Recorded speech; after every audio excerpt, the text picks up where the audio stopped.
Olá, tudo bem? Bem-vindo ao canal Viver de Renda. Se inscreva no canal, deixe seu like e compartilhe com os amigos. Nos acompanhe também no Instagram Viver de Renda Canal. Não sei se vocês já ouviram falar em Nicolas Darvas. Nicolas Darvas era um dançarino e também foi um investidor autodidata. E ele ficou muito conhecido quando publicou um livro com o seu método de investimentos. Darvas desenvolveu alguns princípios e ganhou, por meio destes, alguns milhões de dólares no mercado de ações. Quais são esses princípios do Darvas?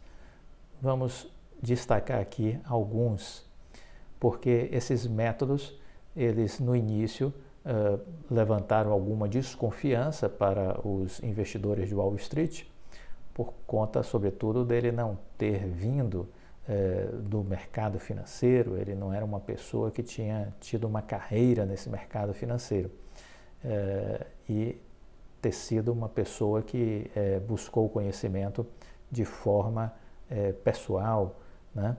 E ele destacava sempre isso, da importância de se buscar conhecimento para não ficar preso nas mãos de outras pessoas.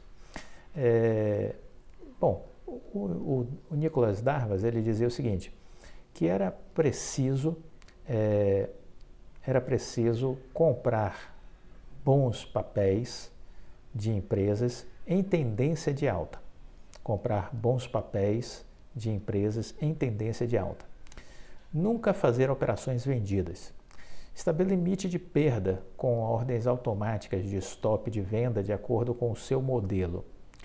Deixar operações vencedoras andarem o máximo possível. Deixar operações vencedoras andarem o máximo possível, sem ter pressa de desmontar uma posição. Ou seja, surfar a tendência. Essa era a ideia dele, surfar a tendência. Ao identificar uma reversão de tendência, encerrar as operações. Ao identificar uma reversão de tendência, encerrar as operações. Planejar o que fazer com o mercado ainda fechado, para evitar ser influenciado pelos ruídos quando o mercado estiver aberto. Planejar o que vai fazer com o mercado ainda fechado, para não se deixar perturbar pelos ruídos quando o mercado estiver funcionando. Procurar ações, boas ações, de empresas que estejam rumo às suas máximas históricas. Seguir o movimento dos preços e não suas próprias opiniões ou previsões. Seguir os preços, o fluxo. Comprar ações em tendência de alta e consistentemente fazendo os novos preços máximos. Esses eram alguns aspectos das crenças, dos princípios que norteavam os seus investimentos. E aí ele dizia também que era isso que justificava o seu crescimento e o seu sucesso. Certa feita ele disse, na minha dança eu sei como julgar um público, isso é instintivo. Da mesma forma é com o mercado de ações. Você tem que descobrir o que o público quer e ir junto com ele. Você não pode lutar contra os dados ou o público, disse Nicolas Darvas. Algumas crenças. Nós precisamos conhecer essas personalidades, né? A gente precisa conhecer essas pessoas. O que deu certo para um vai dar certo para o outro? Nem sempre. O que um diz porque ele ganhou dinheiro, isso é lei? Não necessariamente. Ouça a todos e extraia o que for interessante e desconsidere o que não for. Senso crítico. Eu procuro ler, conhecer o pensamento dos grandes investidores, dos grandes empresários, vejo o que me serve, descarto o que não me serve. Não fico preso a uma convenção. O Luiz Barsi, ele é inquestionável, de forma alguma. Eu vou respeitá-lo, mas eu não vou considerar tudo o que ele diz. O Henrique Breda é inquestionável. Não, de forma alguma. Eu vou tirar o que me interessa e vou desconsiderar o que não me interessa. O Clóvis é questionável. Não, de forma alguma. Muito mais ainda você deve não considerar tudo o que eu digo. Porque em relação a esses outros, eu sou muito pequenininho. Mas use o senso crítico. Veja o que serve do que eu estou lhe falando, com base na minha experiência empresarial e de investidor, e descarte o que você entende que não serve. Faço isso e você deve fazer o mesmo. Essa é a postura certa do investidor qualificado. A maioria dos investidores são despreparados, não tem o conhecimento adequado, não tem a mentalidade adequada e, consequentemente, tomam decisões baseadas nos ruídos. E aí, sempre perdem, ou quase sempre. Então, é importante você ter o senso crítico. Isso é fundamental. Interessante uma matéria que eu li na semana passada, queria compartilhar com vocês. Estados Unidos e China, a batalha pelo controle dos semicondutores. A batalha pelo controle dos semicondutores. Matéria interessante, chamou a atenção e aí eu queria compartilhar com vocês. Nada é mais importante para o mundo conectado do século XXI do que os chips semicondutores. Quem controla esse mercado controla indiretamente toda a cadeia de produção global. Chips semicondutores. Há décadas em que nada acontece e há semanas em que as décadas se passam. Essa frase é de Lenin e se encaixa bem ao momento que Estados Unidos, China e Taiwan se encontram agora. Após a visita de Nancy Pelosi, a política americana, né, e de outros parlamentares americanos a Taiwan, ter desencadeado reações tensas e relevantes por parte da China, o mundo começa a analisar alguns possíveis impactos caso haja um conflito mais sério. A questão da disputa entre as duas principais empresas fabricantes de chips semicondutores, como um exemplo do quão dependente o mundo se tornou, é um exemplo de como o mundo se tornou dependente de tão poucos. Duas fabricantes que controlam esse universo dos chips semicondutores. Eles são vitais para a construção de qualquer equipamento eletrônico minimamente inteligente. Garantem o funcionamento dos smartphones, dos carros, computadores, servidores, equipamentos médicos, militares, ou seja, todos os equipamentos imprescindíveis e extremamente relevantes para o mundo de hoje. Não é por outro motivo que o presidente Joe Biden está com um pacote de investimento na casa de bilhões de dólares para a alta tecnologia.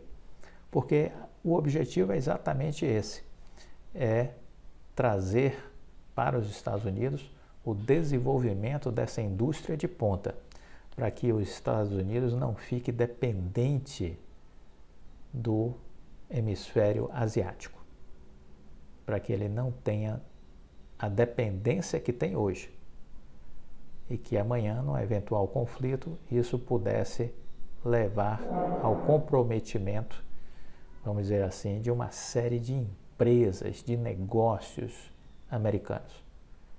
Então, vamos acompanhar o andamento aí dessa mexida no tabuleiro do xadrez da alta tecnologia.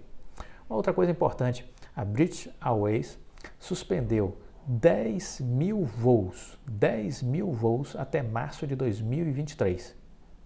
Incrível, né? A companhia britânica suprimirá 10 mil voos, tendo o aeroporto de Londres como origem e destino até o fim de março, seguindo a extensão dos limites instaurados pelo aeroporto londrino.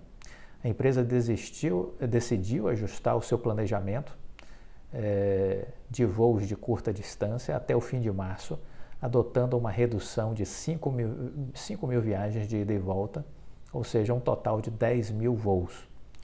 Isso foi divulgado agora no último dia 22 de agosto.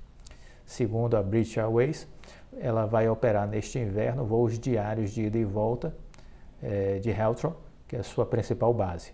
Após a decisão de Heathrow estender suas limitações de transporte de passageiros devido à falta de funcionários e para evitar novo caos no aeroporto. Ajustamos assim o nosso programa de voos de curta distância, disse o porta-voz da British Airways. Os passageiros afetados poderão optar entre viajar em outra companhia ou de um concorrente, ou ainda pedir reembolso do bilhete. Levando em conta os cancelamentos anunciados anteriormente, a British Airways informou que sua capacidade foi reduzida em 13% no período de maio a outubro. No começo de agosto, a companhia também suspendeu temporariamente a venda de bilhetes para voos de curta distância saindo de Heathrow, em Londres. Então, está aí, a empresa se ajustando para que não se repita o caos que aconteceu na Europa por conta do excesso de pessoas querendo viajar. E aí fica aqui a seguinte reflexão.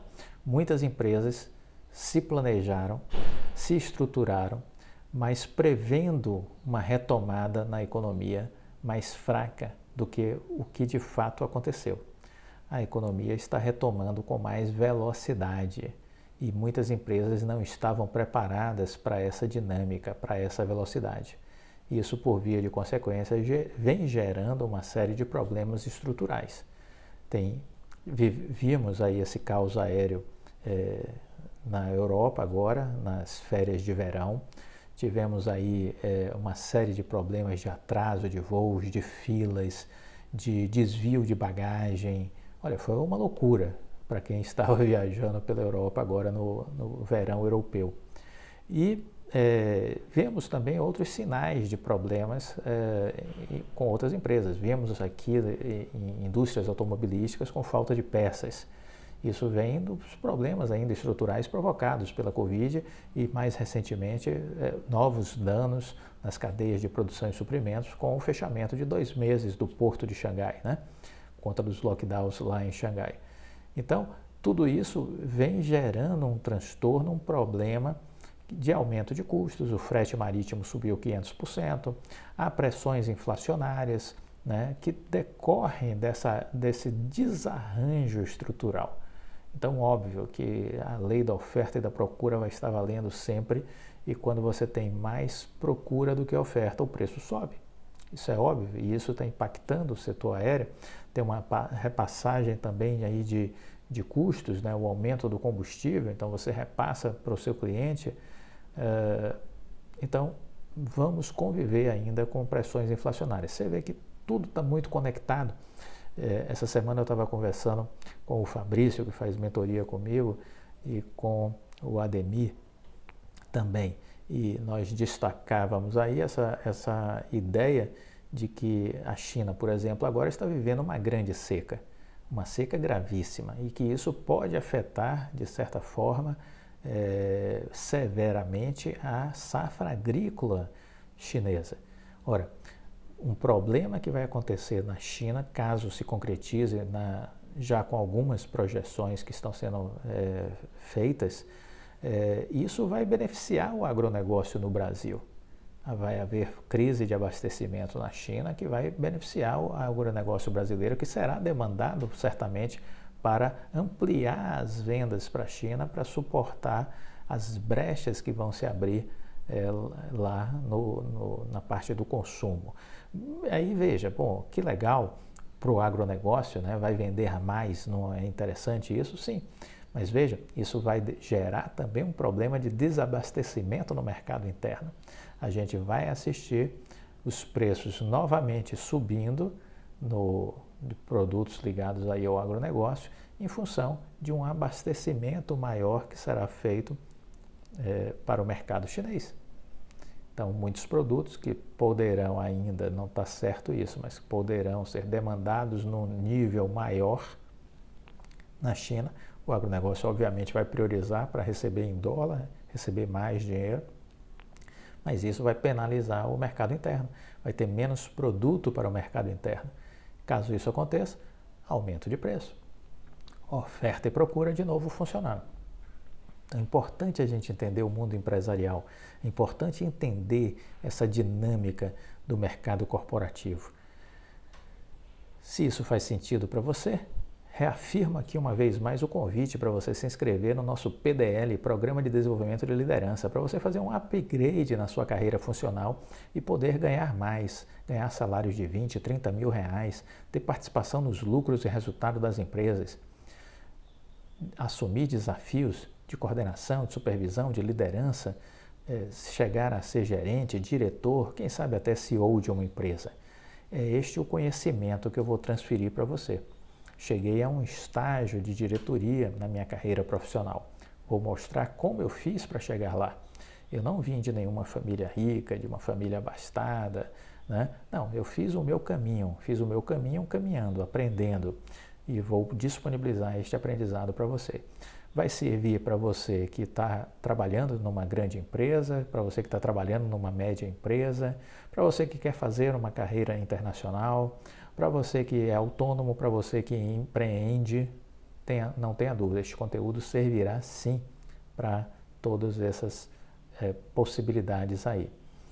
Vamos falar sobre planejamento, vamos falar sobre negociação, sobre estratégia, sobre inteligência emocional, sobre gestão do tempo, princípios e valores, gestão de crises. Vamos ter 5 meses de trabalho, né? 5 meses com produção de conteúdo especial para essa turma 1. Este treinamento eu já fiz em company no passado e estou trazendo pela primeira vez para fazer na internet. Se você quer se inscrever, faça isso o mais rápido possível, porque nós estamos com uma condição ainda especial.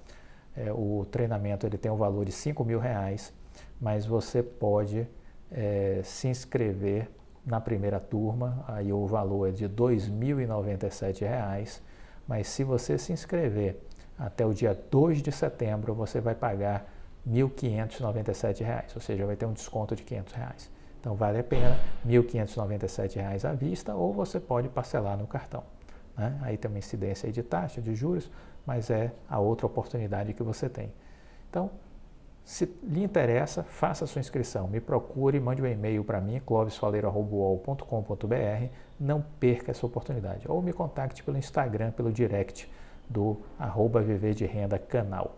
São os 2 meios aí de me contactar, certo? Muito bem. Quero também aproveitar para destacar aqui que no final de semana, a gente comentou sobre isso, mas quero reforçar agora nesse início de semana, a Oi fez a venda das torres, né? E o que é que ela pretende com isso? Ela pretende ter mais recursos para abater de suas dívidas e acelerar a sua expansão. Ela fez agora no dia 22 a venda de 8 mil torres de telefonia fixa para a Highline Brasil, e alguns sites também foram a leilão, e a Highline vai pagar 1,7 bilhão por estes negócios, por estes ativos. Essa venda das torres representa um marco para a Oi, pois simboliza o final da sua recuperação judicial, que perdura desde meados de 2016. É um marco porque simboliza o fim da sua recuperação judicial, que já vem se arrastando desde meados de 2016. Depois de todos os esforços que foram feitos, depois de todo o plano de aditamento que foi elaborado, pactuado com os credores, cumprido à risca, finalmente a Oi vai se desfazer, vai concluir, né, esse processo de se desfazer de todos os ativos ditos que faria, né, e aí vai se concentrar no seu novo core business, ou seja, naquilo que realmente importa para a nova Oi. Estamos falando de fibra ótica, estamos falando de tecnologia. Da parte da Highline, ela vai aguardar o aval para poder assinar o cheque, né? Ela vai aguardar o aval do CAD e da Anatel. Da parte do CAD não haverá problemas. Da parte da Anatel, eu entendo que a Anatel só se posicionará depois que decidir. Esse é o meu entendimento. Só se posicionará depois que tiver um entendimento com relação à Oi no tocante à migração do regime de concessão para autorização e da arbitragem. São dois assuntos que eu acho que precedem essa decisão da Anatel. Por isso mesmo, não consigo entender o juiz esperar essa decisão da Anatel. Para mim, não faz o menor sentido. Ele já tem as condições para fazer o encerramento da recuperação judicial. O juiz Fernando Viana, a bola está nas mãos dele, ele está na marca do pênalti, está sem goleiro.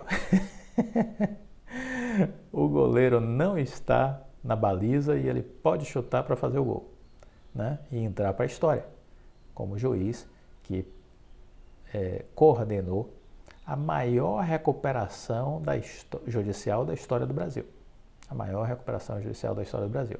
Uma empresa que chegou a ter uma dívida de 85 bilhões de reais, 65 bilhões trazido a valor presente, porque muito dessa dívida era em dólar e euro, trazido a presente pelo próprio Rodrigo Abreu, atualizou, essa dívida foi de 85 bilhões. Mais os 20 bilhões de multa da Anatel, né? Então temos aí 22 bilhões de multa da Anatel. Temos aí o total da dívida da Oi, que obviamente conseguiu uma série de descontos. No caso da Anatel poderia ter sido melhor, mas a Anatel fez jogo duro. Mas veja, a Anatel representando o governo, né? Esse mesmo é aquela coisa do o peso duas medidas, né? Esse mesmo governo, não estou falando de presidente nem de partido, estou falando da entidade governo, este mesmo governo que jogou duro com a Oi para não reduzir tudo que poderia reduzir, no caso aí representado pela Anatel, foi extremamente generoso quando olhamos para o BNDES, no caso da recuperação judicial das empresas do senador Fernando Collor de Mello.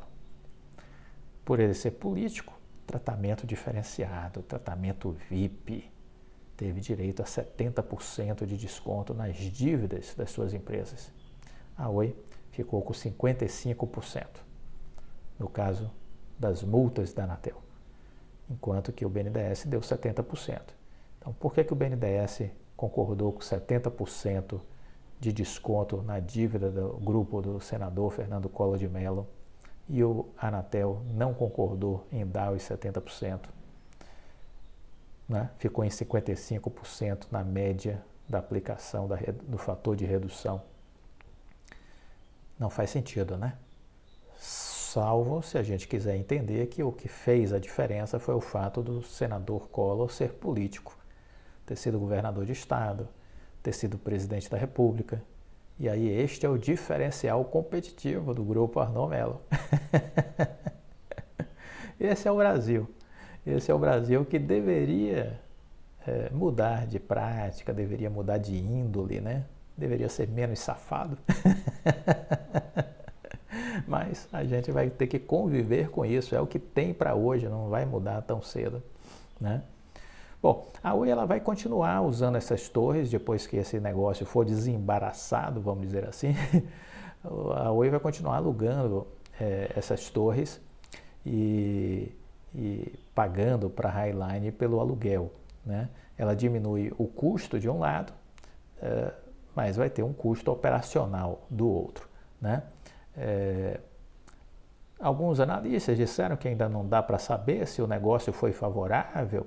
A empresa não divulgou quanto será o valor dos aluguéis, quanto ela tem especificamente de custo com essas torres, tendo elas como parte do ativo, mas entendendo que o presidente da empresa não é um idiota, não é ignorante, não é um retardado, ele deve ter feito todas essas contas e concluiu que era vantajoso, não é verdade?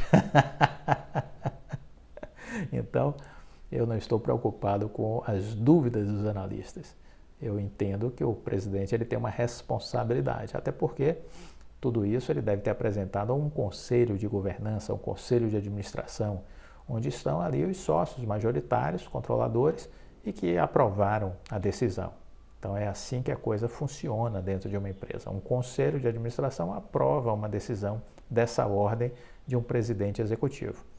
Bom, então A Highline vai pagar uma primeira parcela de 1,08 bilhão na data do fechamento do negócio. Esse closing é exatamente depois da anuência prévia, a anuência definitiva lá do CAD e da Anatel.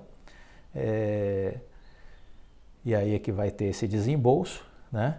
E a empresa segue precisando fazer investimentos e ainda não consegue gerar caixa. Esse 1 bilhão acaba sendo bem interessante para uma empresa que está passando por esse momento ainda de dificuldade, no caso da Oi, né? A segunda parcela de 609 milhões será paga até 2026. Esses valores não necessariamente serão utilizados para abater as dívidas, mas possibilitará a empresa se expandir nas suas atividades core, como é o caso aí de fibra ótica e tecnologia.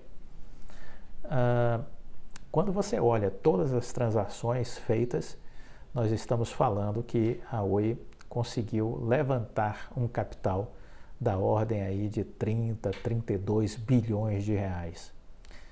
Isso inclui aí as vendas, né, de data centers, torres, telefonia fixa, móvel, assinantes de TV, recursos que ainda estão por entrar, né, uma parte da Vital, e tudo isso dá esse volume de recursos. Vamos lembrar também que praticamente este mesmo valor foi investido pela Oi de 2019 para cá, nessa casa aí dos 30 bilhões em investimentos para expansão da estrutura e dos serviços de fibra ótica. Empresa em recuperação judicial investindo 30 bi. Em 2020, a Oi anunciou que o seu core business seria exatamente o negócio de fibra ótica, seu principal negócio. No segundo trimestre, as receitas já chegaram a quase 1 bilhão de reais. No segundo trimestre deste ano, as receitas desse negócio já chegaram a quase 1 bilhão de reais, com um crescimento aí de 39%. A Oi encerrou o período do segundo TRI com 3,7 milhões de casas conectadas e já está agora em 4 milhões de casas conectadas. Segundo Rodrigo Abreu, a Oi vê oportunidades para aumentar a base de casas conectadas com a infraestrutura implementada pela Vital, da qual a Oi passou a ser acionista relevante, né? Os investimentos serão da ordem de 30 bilhões que a Vital vai fazer para duplicar o seu número de casas passadas de 17 milhões para 34 milhões de casas passadas, e a Oi pretende também dobrar de 4 milhões para 8 milhões de casas conectadas. Com mais de 30 bilhões de caixa recebido durante o processo da recuperação judicial, a empresa ficará com uma estrutura de capital melhor equalizada, dependendo apenas da melhoria operacional para gerar caixa recorrente e assim permitir investimentos de forma constante. Muitos analistas ainda não conseguem fazer melhores contas com relação ao valuation da empresa, entendem que está descontado, mas não se arriscam a fazer nenhuma projeção mais relevante, não é? Então, o que fazer, né? Se você está acompanhando a empresa e está investido na empresa, esperar o processo de transformação acontecer, né? Para quem me acompanha, sabe que eu me posicionei na Oi em 2020 com um olhar de 5 anos, um olhar até 2025. Então, esse é o horizonte de tempo que eu tenho para este case. Ah, você só investe em Oi? Não, de forma alguma, eu já invisto em outras empresas. Não é a minha principal participação na carteira, não é a Oi, é a PetroRio, né? Tem outros ativos. Então, é importante entender qual é a sua estratégia, quanto você tem alocado, poucas e boas empresas. Essa é a minha ideia, poucas e boas empresas. Você tem empresas para dinâmicas mais curtas, tem empresas para dinâmicas mais longas. E aí você estuda, acompanha, verifica se o que está sendo prometido está sendo entregue e dorme tranquilo. Se isso é realidade, você fica imune aos ruídos, aos barulhos e fica tranquilo com relação ao que está acontecendo e o que pode acontecer. Isso é o mais importante, ficar tranquilo com o que pode acontecer. É isso que dá sentido aos nossos investimentos. Bom, então, concluo dizendo que se você quer aproveitar o Programa de Desenvolvimento de Liderança, as vagas estão abertas. Nossa primeira turma, né, vai começar, as aulas vão começar na segunda quinzena de setembro, ainda vamos divulgar a data. Mas se você ainda não se inscreveu, teve um período de pré-seleção, de pré-reserva, né? E se você ainda não se inscreveu, você ainda tem uma oportunidade de se inscrever conseguindo um desconto especial de R$500. Então, o investimento de R$ 2.097, você diminui esses R$500 e vai pagar apenas R$ 1.597 à vista, ou pode parcelar também no cartão. A partir do dia 3 de setembro, este valor não tem mais o desconto e fica por R$ 2.097. Então, se quer aproveitar o desconto, corra, faça o mais rápido possível, porque senão você vai perder esse desconto de R$500. Gostou do vídeo? Deixe o seu like, compartilhe com os amigos, fique com Deus e até a próxima. Tchau!